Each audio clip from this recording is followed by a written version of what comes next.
ผู้ที่เข้าถึงธรรมเข้าถึงความจริงแล้วเขาสิบ่ไปยุ่งเขาสิบ่ไปแสดงความคิดเห็นกับธรรมะผู้อื่นที่เขาเจ้าแสดงมาสอนมาดอกนี่พูดถึงยอดมันซะก่อนสำหรับคนผู้เพิ่นเข้าถึงธรรมแล้วเพิ่นสิบ่ไปยุ่งไปก้าวไก่โดยความรู้สึกจริงๆสิบ่มีความเข้าไปยุ่งไปก้าวไก่เพราะเขาเจ้าเข้าถึงความจริงความจริงคืออนิจจังทุกขังอนัตตาความจริงคือบ่ควรก็ไปยึดมั่นถือมั่นความจริงคือเพิ่นรู้ละว่าสิ่งใดสิ่งหนึ่งเกิดขึ้นเป็นธรรมดาสิ่งนั้นก็ดับเป็นธรรมดาบ่ควรก็ไปยึดความจริงคือสัตว์โลกเป็นตามกรรมความจริงคือบ่อาจสามารถที่จะปล่อยวางความยึดมั่นถือมั่นให้ใครได้ความจริงคือเพิ่นบ่สามารถที่จะไปแก้ความเกิดความแก่ความเจ็บความตายให้ใครได้บ่ไปแก้ความเห็นไผได้บ่บังคับความเชื่อไผได้มันจะแปลว่าผู้เข้าถึงความจริงผู้เข้าถึงธรรมเจ้าสิในความรู้สึกจริงๆสิบ่มีสิบ่เข้าไปยุ่งนี่คือว่าเอายอดสำหรับผู้เขาเจ้าถึงความจริงเข้าถึงธรรมเขาเจ้าสิบ่เอาความจำไปบังความจริง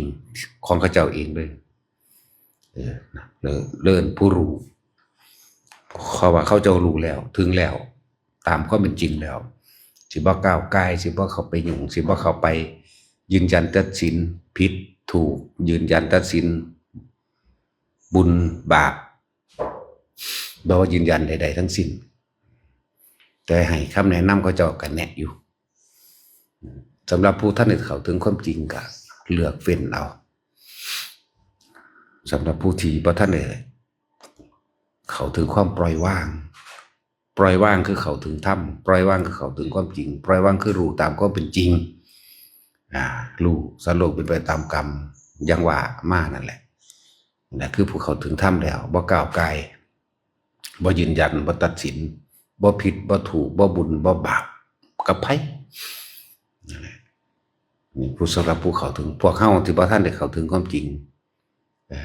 ก็ไปแนวคัดลองแนวทางเดียวกันคือเฮาสิเข้ามาสังเกตความรู้สึกของตัวเองเฮายังมีอารมณ์ความรู้สึกในความพอใจกับไม่พอใจความรู้สึกของตัวเองมันโกหกตัวเองบ่ได้ดอกความรู้สึกของเจ้าของเองนั่นแหละเขาจึงหาวิธีที่จะขจัดกำจัดละความเห็นของตัวเองว่าผิดว่าถูกว่าพอใจและไม่พอใจเขาเจ้าสิเฝ้าสังเกตความคิดเจ้าของเองเด้เขาเจ้าสิสังเกตตัวนี้ได้บัดนี้ตราบใดที่เขายังมีความคิดและเขาไปยืนยันตัดสินในผิดในถูกตราบนั้นอารมณ์ความรู้สึกยังมีคำว่าพอใจมั่งกับไม่พอใจมั่งนี่พระเจ้าสิเฝ้าสังเกตความรู้สึกเจ้าของเองจังว่า แล้วก็สิบ่มักไปจุนจานวุ่นวายกับการกระทำคำพูดของไผแต่ว่าฟังเป็นแนวทางฟังธรรมองค์นั้นองค์นี้ฟังผู้ท่านได้ปล่อยว่างผู้ท่านได้ถึงฟังแล้วน้อมเข้ามาใส่ตัวเองคือตอนนี้กูกำลังติดตัวนี้ความคิดตัวนี้มีความเห็นตัวนี้ยังปล่อยว่างสิ่งนี้บ่ได้นี่พระเจ้าสิน้อมนำคำที่แต่ละองค์แสดงออกมาเพื่อมาขจัดความคิดของเองความคิดเห็นคนเรามีความคิดเห็นว่าผิดกับถูกมันเลยเกิดอารมณ์พอใจกับบ่พอใจนั่นแหละเหตุจังใดเฮาสิละความคิดละความเห็นในผิดในถูกทั้งของตัวเองนี่แหละนะจึงบอกว่าผู้เพิ่นเข้าถึงความจริงแล้วไม่ผิดไม่ถูกไม่จริงไม่เท็จคำว่าว่างจึงจะเกิดขึ้นในความรู้สึกของเขาเจ้าใดความรู้สึกนั้นบ่เป็นความรู้สึกดอกแต่ว่าเราก็ต้องใส่คำเบาอธิบายเปรียบเทียบเปรียบเปรยให้นัยยะความรู้สึกที่บ่มีความรู้สึกอย่างว่าคนที่รู้ธรรมแล้วเข้าถึงธรรมเข้าถึงความจริงเขาเจ้าบ่ยุ่งเขาเจ้าก็นำสิ่งที่ประสบการณ์ ที่เขาเจ้าเห็นที่เขาเจ้ารู้ที่เขาเจ้ามีประสบการณ์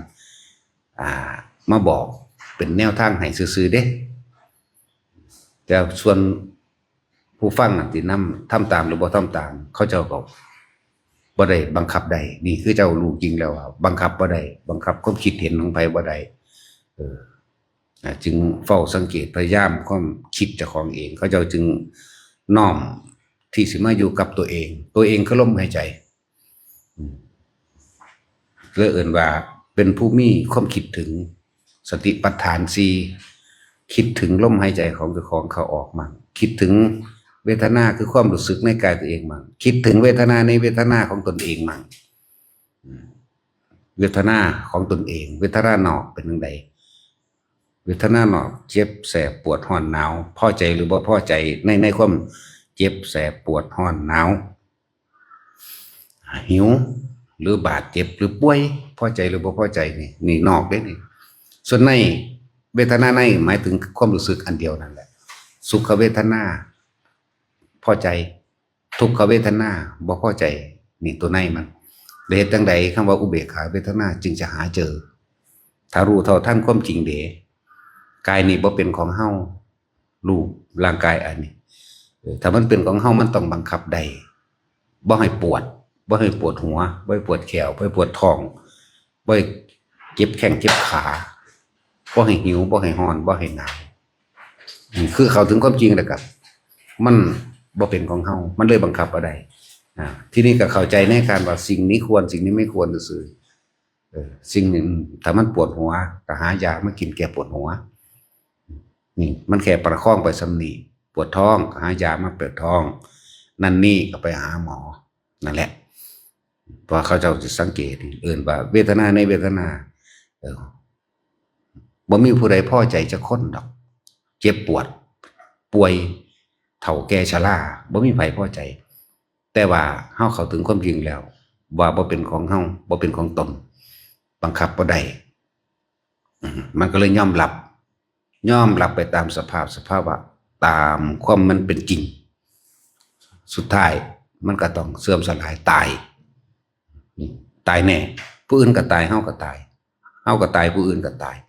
มันเลยยอมรับเมื่อมันยอมรับเลยว่างจิตเป็นอุเบกขาถ้ามีคว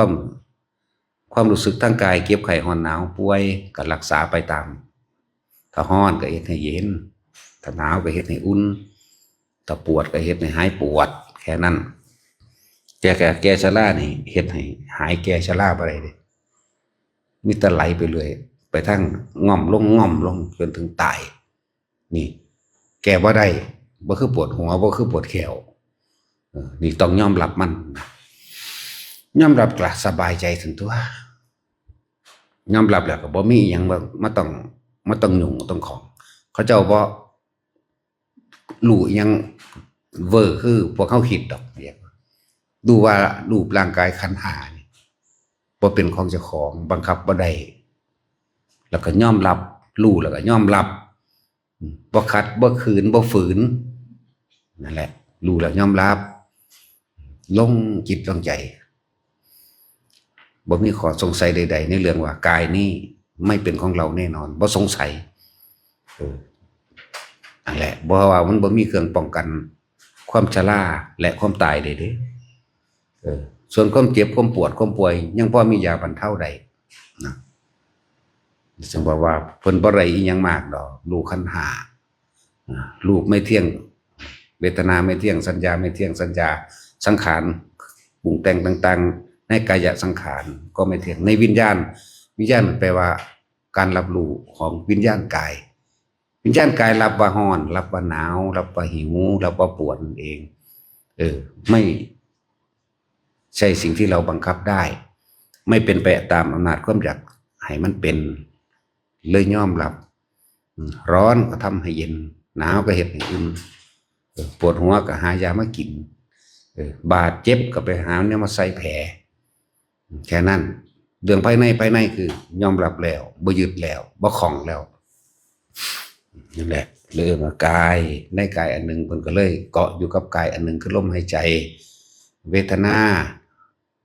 นอกรู้แล้วคือร่างกายในคือพอใจบ่พอใจ แล้วก็เข้าใจมันยอมรับมันแล้วพอใจกับบ่พอใจบ่มีรู้วางจิตเป็นกลางรักษาไปตามอาการอยู่ไปตามอาการจิตในจิตธรรมชาติรู้จิตคือผู้รู้ผู้สังสมผู้สัญญาผู้ร่วมอยู่ในหันจิตกับผู้รู้กับจิตคือมันรับรู้ทุกอย่างแหละรู้ทั้งตาทั้งหูทั้งจมูกรู้รูปรู้รสรู้กลิ่นรู้เสียงนี่คือจิตถ้ามันคิดมันนึกมันสิอยากให้เป็นไปดังใจมันก็น้อมเข้ามาให้รู้ไว้ซื่อๆสังขารข้างในหมายถึงว่าจิตตสังขารบังคับบ่ได้ก็รู้บัดนี้รู้ได้บัดนั่นแหละจึงบ่คิดนึกปรุงแต่งไปในความอยากได้อยากดีอยากมีอยากเป็นบ่มีรู้ไปซื่อๆนะจึงบ่บังคับจิตบ่บังคับใจแต่ว่ารู้ไปตามมันบ่มีความอยากได้ดังใจนั่นกายเวทนาจิตในจิตมันก็รู้ทันความคิดบ่ล่ะมันรู้ทันแล้วเอิ้นว่าสติกำกับจิต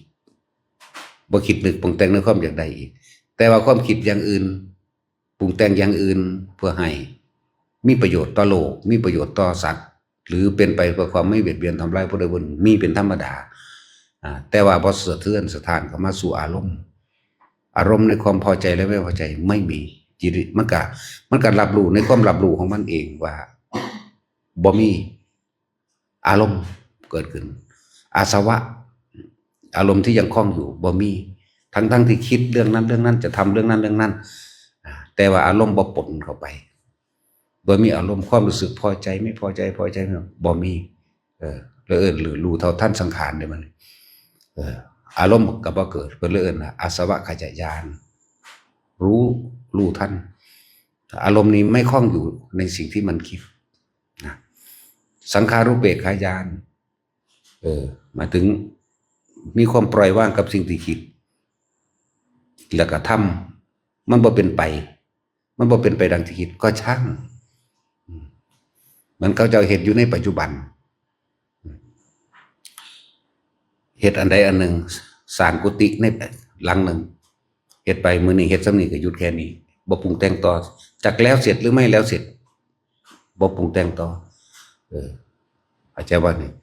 อารมณ์มันเลยบ่เข้าไปยึดมันเลยบ่มีอารมณ์พอใจหรือบ่พอใจเกิดขึ้นบ่ได้เฮ็ดไปตายในขณะที่เฮ็ดบ่แล้วก็สร้างเขาเจ้าบ่ไปจับบ่ไปยึดว่าต้องแล้วต้องเสร็จบ่ไปห่วงบ่ไปกังวลมันก็หยุดอยู่แค่นั้น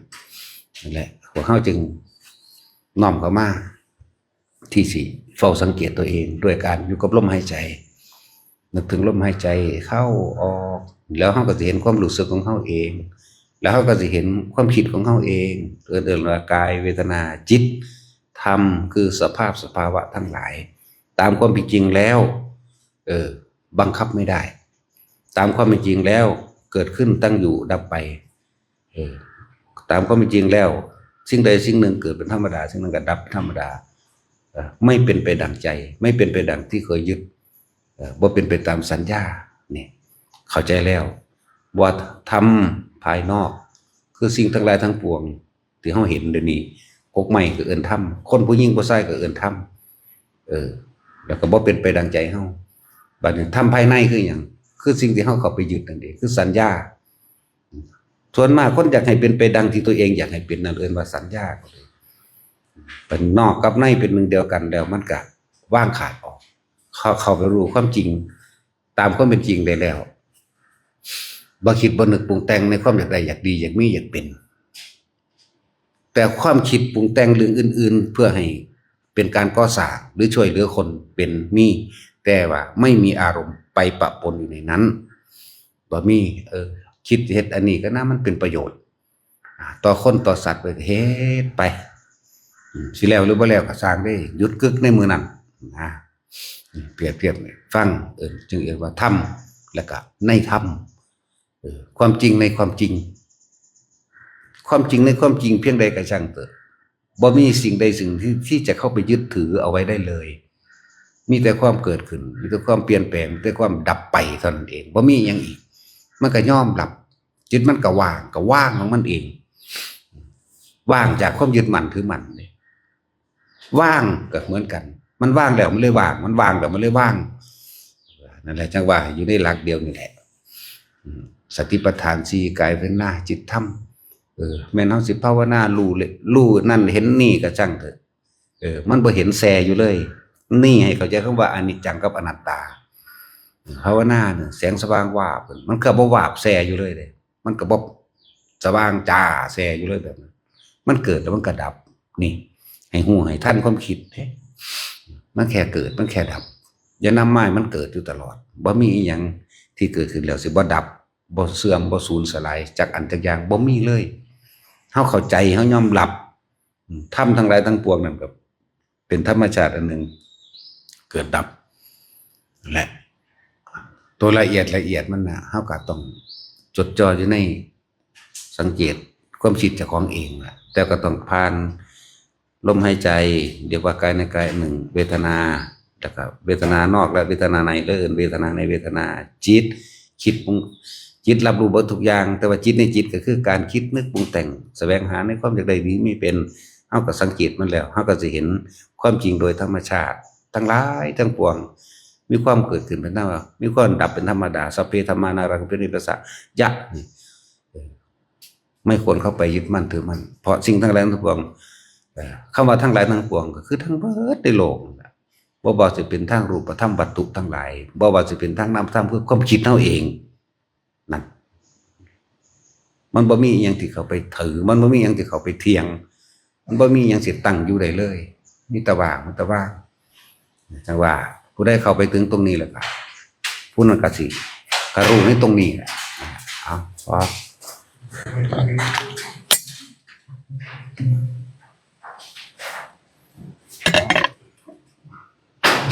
ยะโอลาปริสาขะลังเอ